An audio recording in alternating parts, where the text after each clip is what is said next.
Hi guys, thanks for checking out my video on how to do an offset. I am using a font today called Scriptina, and just as a reminder, I have Silhouette Studio Basic Edition, not Designer or Business Edition, and I'm running a Mac. So this font is Scriptina, just like I said, and this font is very pretty. It's very popular. A lot of people like it for wall decals, stuff like that, but you can tell that the font is very thin. It has some lines here that are just super thin. So your Cameo will cut this just fine, but the problem is the less vinyl there is to something, the less adherence it can get to your material. And if it has less adherence, that means it's not going to last as long. So I like to do an offset on these really thin fonts. This way I don't lose any of the prettiness of my font, but it can be thicker. So I've done nothing but type my word. I haven't grouped it, I haven't welded it, I haven't done anything to it, I've just typed it. And your offset button is in 3 different places. It's down here on the bottom. It's with a right click, offset, or it's also up here in your object. All right, so after you have got your word typed out and you're ready to offset it, you're going to just click offset. And you can tell this just essentially creates a shadow around your word. And if you're doing a layering project, you may want to keep that large shadow. So let's say, for example, my customer has requested black words with a red shadow. I would leave it just like it was. And I've got a really nice outline behind that. I'm going to undo a couple times so I can get back to my shadowing. But typically all you want to do is to get this little line to be thicker. Okay, see how thin that is? So I'm going to do an offset,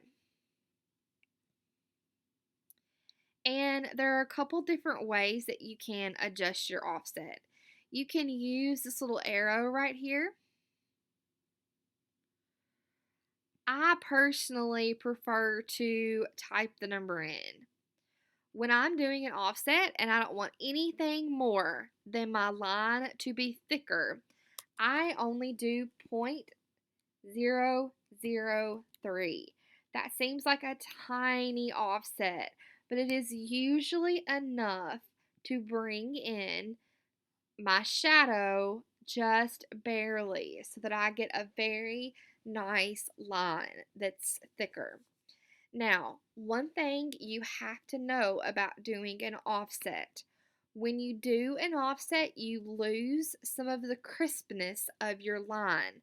So, for example, I want you to compare the curves of this M. You see here how you have a really nice straight curve? Well, when you come over here, that curve starts to get slightly blurred out, okay?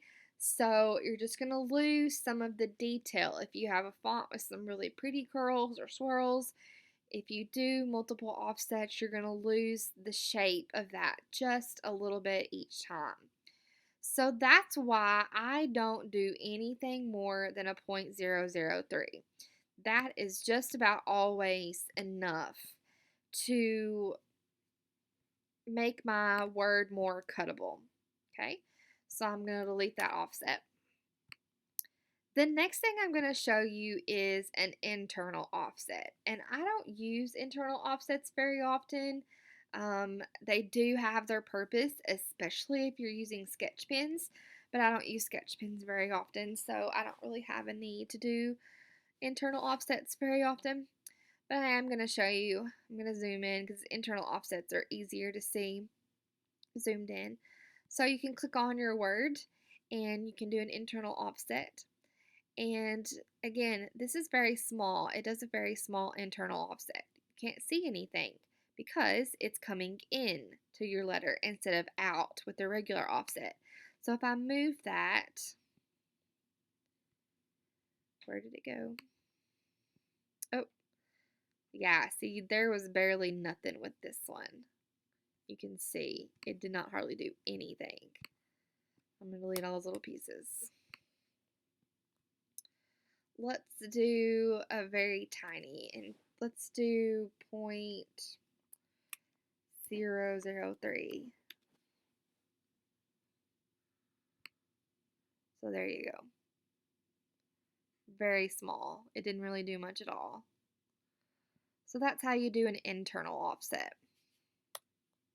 You can do an offset of just about anything. It doesn't have to be a font. So let's say you have a rectangle and you want to give that rectangle a border, okay? You could do an offset and change your corners to sharp corners. That gives you a really nice bordered rectangle shape. You can also do it with just an image, like a cut file. If I wanted to turn Mickey into something with a border, I can offset Mickey. So like if I'm layering him, Mickey now has a shadow behind him.